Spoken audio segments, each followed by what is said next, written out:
ఒకవైపు ఇలా ఉంటే చంద్రబాబు గారి వైఖరి, పాలక పక్షం ఇలా ఉంటే ఇంకోవైపు ప్రతిపక్షం అనలేము, ప్రతిపక్షం ఇవ్వలేదనే ఆయన గోలంతా జగన్మోహన్ రెడ్డి గారు. ఈరోజు అసెంబ్లీకే వెళ్ళను అని నోటికి కూర్చున్నారు. ఇది భావ్యమేనా అని మళ్ళీ అడుగుతున్నాం. జగన్మోహన్ రెడ్డి గారు, ఆయన ఎమ్మెల్యేలు అందరూ కలిసి 11 మంది ఉన్నారు. మరి వీళ్ళని గెలిపించింది ప్రజలైతే ఆ ప్రజలను వాళ్ళు అసెంబ్లీలో రిప్రజెంట్ చేయాల్సిన అవసరం వాళ్ళకు లేదా?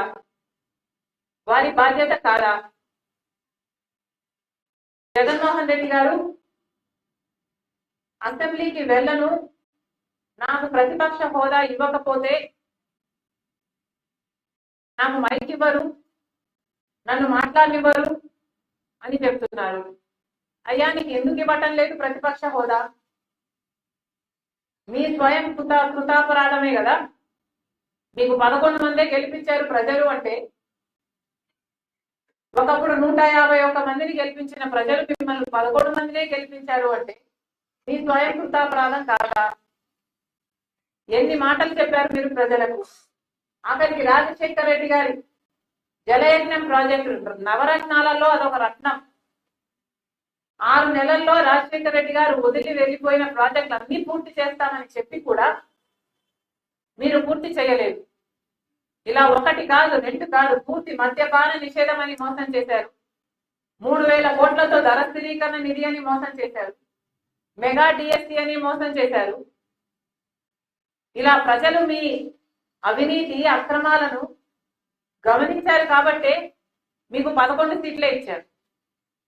పోనీ అవైనా ఇచ్చారు కదా, ఇచ్చారు అన్న కృతజ్ఞత అయినా ఉండాలి కదా. ఇది చాలా విడ్డూరంగా ఉంది. మళ్ళీ చెప్తున్నాం, this is not right. Jaganmohan Reddy గారి అహంకారం, అజ్ఞానమే బయటపడుతుంది. ఒకవేళ జగన్మోహన్ రెడ్డి గారికి ఏమైనా అసెంబ్లీకి పోయే ధైర్యం లేదా, లేక ఆ సామర్థ్యం లేదా, జగన్మోహన్ రెడ్డి గారు సమాధానం చెప్పాల్సిన అవసరం ఉంది. ఈరోజు జగన్మోహన్ రెడ్డి గారి వైసీపీ ఎమ్మెల్యేలకు కూడా ఈ ప్రశ్న అడుగుతున్నా. మిమ్మల్ని ప్రజలు గెలిపించారు. ఎందుకు గెలిపించారు? మీరు వాళ్ళ రిప్రజెంటేటివ్ గా ఉంటారు అని గెలిపించారు. మీరు ఎమ్మెల్యేలు అయ్యారు. ఎమ్మెల్యే అంటే అర్థం ఏమిటి? Member of legislative assembly. మీరు ఏమిటండి మెంబర్ ఆఫ్ లెజిస్లేటివ్ అసెంబ్లీ? మీరు అసెంబ్లీకి వెళ్ళకపోతే వాట్ ఆర్ యూ? ఆలోచన ఉండనవసరం లేదా? ప్రజలు మీకు ఓట్లేసి గెలిపించారు. మీ డెఫినిషనే అది, మెంబర్ ఆఫ్ లెజిస్లేటివ్ అసెంబ్లీ అని. మరి అలాంటప్పుడు మీరు అసెంబ్లీకే వెళ్ళను అంటే మీరు ప్రజలకు వెన్నుపోటు కొట్టడం కాదా? మీరేమైనా ప్రజలకు ముందే చెప్పారా మేము ఓడిపోతే అసెంబ్లీకి పోము అని? చెప్పలేదు కదా. ప్రజలు ఏమనుకున్నారు? మిమ్మల్ని గెలిపిస్తే వాళ్ళని అసెంబ్లీలో మీరు రిప్రజెంట్ చేస్తారు అని కదా వాళ్ళు అనుకున్నారు. మరి అలాంటప్పుడు మీరు ఇప్పుడు అసెంబ్లీకి వెళ్ళకపోతే మీరు ప్రజలను మోసం చేసినట్టు కాదా? మీకు ఏ హక్కు ఉందండి మేము అసెంబ్లీకి వెళ్ళము అని చెప్పడానికి? జగన్మోహన్ రెడ్డి గారి అంటే అహంకారం అనుకోవచ్చు. మీ అందరికీ ఏమైంది? ఒక్కొక్క నియోజకవర్గం నుంచి మిమ్మల్ని గెలిపించింది నియోజకవర్గంలో ఉన్న సమస్యల గురించి మీరు ఫ్లోర్ ఆఫ్ ది అసెంబ్లీలో మీరు మాట్లాడాలి అని కదా.